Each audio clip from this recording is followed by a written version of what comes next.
level of turnout. What does that signal to you now?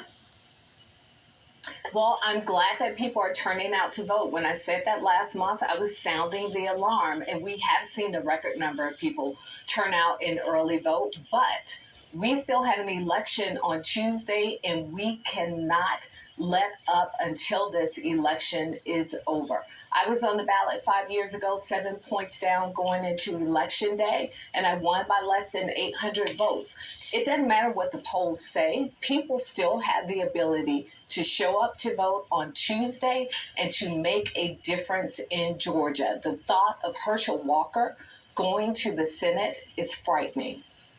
That is a Republican candidate for the Senate. Black voters helped turn Georgia blue back in 2020 and send 2 Democratic senators here to Washington. How do you explain to Black voters now who are so key in Georgia that they should help support the party, given that when Democrats held the majority for these past 2 years, top priorities like police reform and voting rights really haven't been addressed? Well, we have to remember that there's been a very thin margin, but there have been a number of issues that have been addressed that impact not just African American voters, but voters across this country. Student debt relief, $10,000, $20,000 if you're Pell Grant eligible. A vast majority of African American students are Pell Grant eligible. There's also been a reduction in prescription drug costs. Insulin will be capped at $35 a month, $2,000 a month. Starting in January. Annually. Absolutely. And the loans are, the student debt relief is caught up in the courts, and a part of dispute. They are caught up in courts because Republicans are pushing back against relief to American families across this country.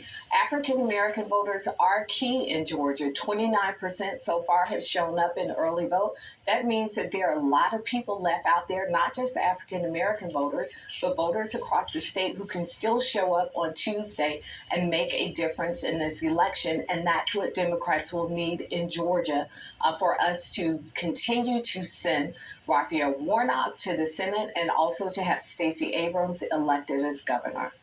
In our polling, we see consistently that it is the economy and inflation that are top of mind for voters. The president said just a few days ago that he has passed so many good things, but people haven't realized how good they are yet. Congresswoman Elissa Slotkin said the truth is Democrats have done a poor job of communicating our approach on the economy.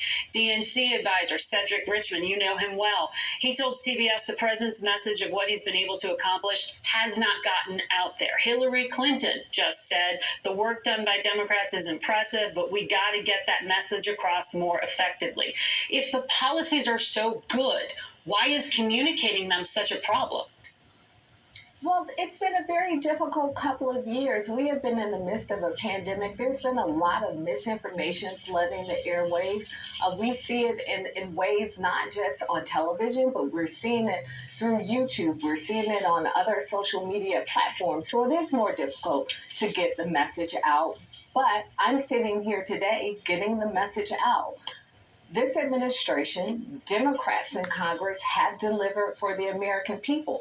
And to turn back the clock and not allow us to keep pushing through will be devastating for people across America. If we want prescription drug costs to remain low, then we need Democrats in Congress. If we want voting rights finally passed in Congress, we need Democrats in Congress.